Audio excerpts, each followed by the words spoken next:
Seattle Seahawks Today is presented by Magic Spoon. It tastes like the cereal that we grew up with, but it's actually healthy and not chock full of sugar. Get $5 off your first order at magicspoon.com/Seahawks. And don't worry, folks, there will be a clickable link for you guys in the comment section and in the description, so you guys can save $5 and get some healthy and delicious cereal in the process.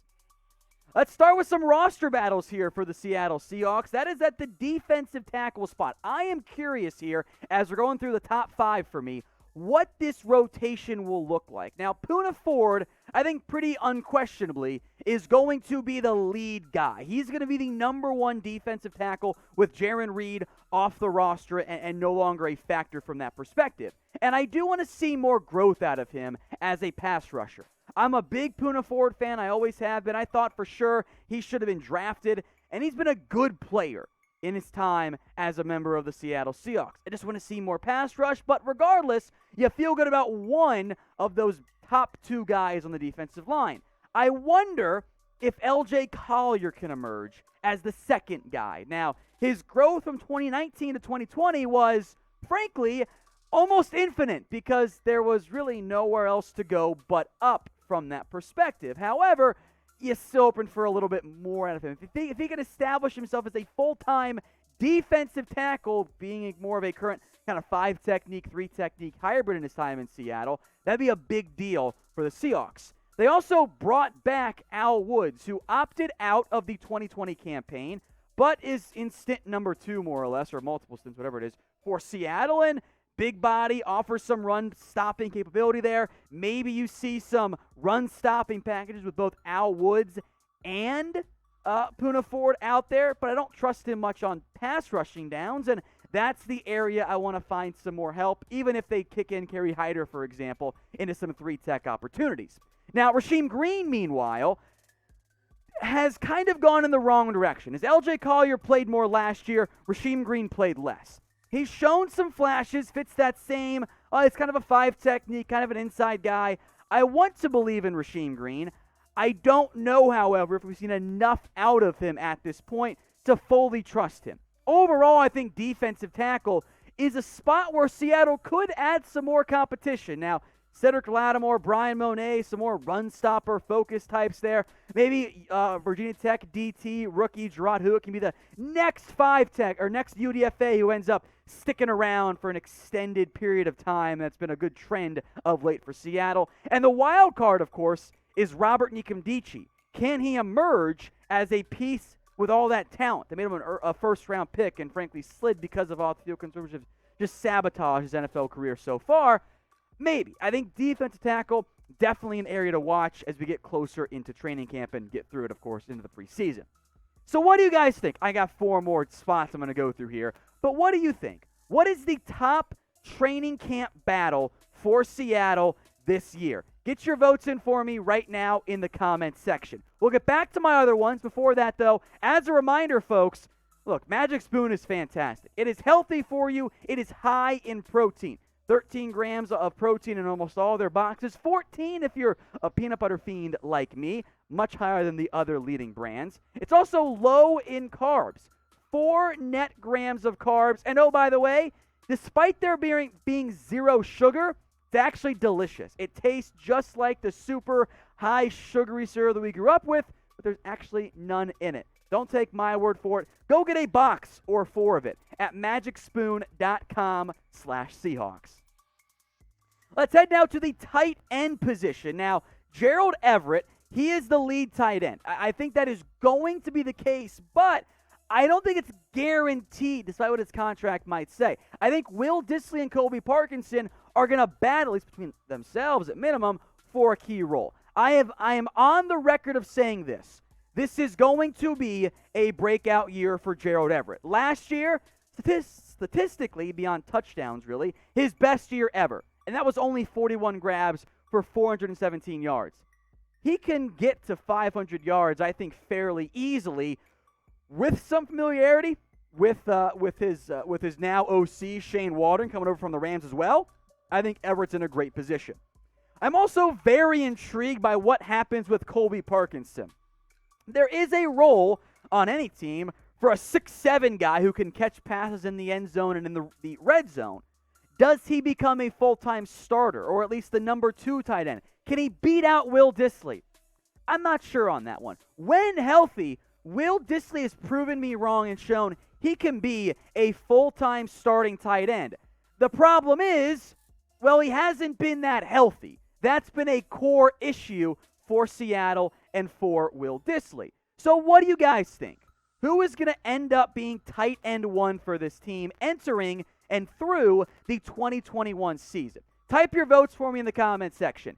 Type E for Gerald Everett, type P for Colby Parkinson, or type in D for Will Dissly. This is the pinned comment on today's video. So get the ad break here on YouTube, scroll on down, and get your votes in. Let's head now to cornerback, one of the most intriguing spots as far as my spot that I would argue is the number 1 roster battle for Seattle entering and getting into training camp here. Let's start with the guy who I think will end up starting kind of almost no matter what. I think DJ Reed is going to be a starter for this team. The way he stunned everybody, even me who liked DJ Reed before the year, this was a massive breakout year for him last year. Was better across the board, earned a starting role. I think Reed, whether it's cornerback 1, cornerback 2, or maybe even some nickel reps, is this team's at least one of their starting cornerbacks.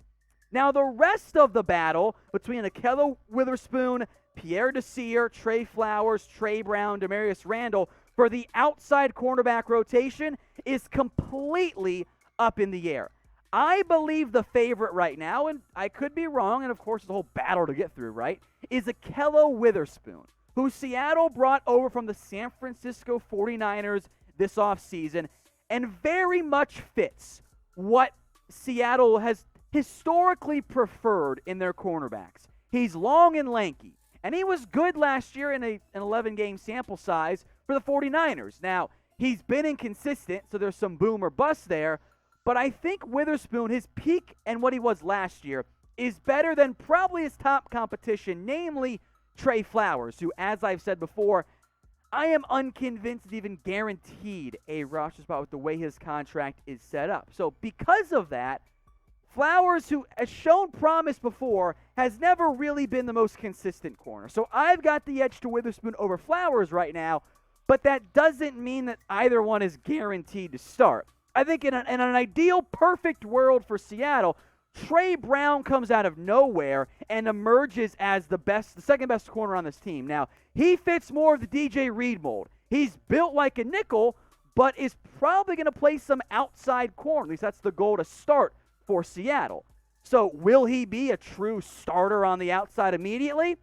No, probably not, but he does fit that DJ Reed mold a little bit more. Now, Seattle also brought over Pierre Desir, who spent time last year with both the Jets and the Baltimore Ravens. The highs are intriguing. 8 pass breakups, 3 interceptions. The lows are worse than Trey Flowers. High completion percentage, 5 touchdowns allowed, was a not full-time player for the Jets or the Ravens, and the Jets were bad at corner last year, folks. So he is, I think, the wild card of this group of the guys. I think you could also argue that Demarius Randall is a bit of a wild card here as well, not to mention the undrafted guys who we're not going to spend time on today. Randall was a safety for Seattle last year. He's bounced around, though. Drafted as a corner, moved to safety, then was safety for Seattle after spending spots with the Packers and Browns. Now he's back at corner. Of these guys, I don't think Randall ends up making the team, but hey, I've been wrong before and will be wrong into the future. So I want you guys then to predict for me, even if DJ Reed isn't one of them, who do you think starts at cornerback for this team, at least for week 1? Is it DJ Reed Witherspoon or other options altogether? Get your votes in for me in the comments section right now. Let's get to the running back position, back to offense here. Chris Carson, unquestionably, is the number 1 starter at the running back position. That's no doubt. I'm not worried about starters, though. What I'm worried and wondering about here is who actually makes the roster. It is roster battles, after all. There's 4 guys in all reality competing for what I think is only 3 spots. That's Rashad Penny, Travis Homer, DJ Dallas, and Alex Collins. Now, Penny probably has the most talent overall. He also made the smallest impact last year, due in large part to, major injury concerns. And that's continues to be a major problem here in terms of his outlook. Now, Travis Homer offers some third down value here, I guess, in the long run. DJ Dallas, third down value. Alex Collins was productive as a more true backup and even kind of starter when Chris Carson got hurt, but I also don't trust him on third downs. And that's where we're at. I think Penny, Homer, and Dallas do offer a little bit more special teams and third down value than Alex Collins does. So Seattle will be faced with a very difficult decision here. Namely, what on earth are they going to do in terms of picking one to cut? Not all of these guys will make the team. There's simply no way from that's going to be the outcome here. So get your votes in. If you have to cut one of them, who is it? Type RP for they're going to cut Rashad Penny. Type TH for they're going to end up cutting Travis Homer, or I guess trading one too if you want to cheat there. Type AC for Alex Collins, or type in DD for DJ Dallas. So get your votes in for me in the comment section. Who would you rather cut? RP for Rashad Penny. Type in AC for Alex Collins. Type TH for Travis Homer, or type DD for DJ Dallas.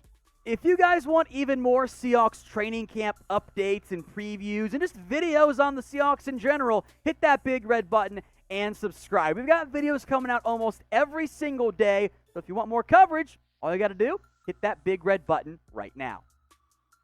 Let's go back to cornerback now, this time the nickel position, which I think, acknowledging DJ Reed, Trey Brown have the capabilities to play nickel, I think the likely battle here is Marquise Blair and Ugo Amadi. Blair won that role to start last season, but then he got hurt, and Amadi took over as he kind of sort of did in 2019 as well. So pick one for me. Who do you think ends up being this team's nickel corner to open up the 2021 campaign? Type A for Ugo Amadi, or you can type in B for Marquise Blair. Let's talk some more now about Marquise Blair, who drafted as a safety, moved down to nickel, spot he never really played, was serviceable before he got hurt. I think this is the guy Seattle wants to be the nickel corner. But they're trying to win games right now. Amadi isn't bad back there. Frankly, you could argue just as productive, if not more so. So it's a very difficult discussion for Seattle to figure out. Who ends up being the nickel? That role, I think, should be an open battle in camp, and I think we'll get that this preseason.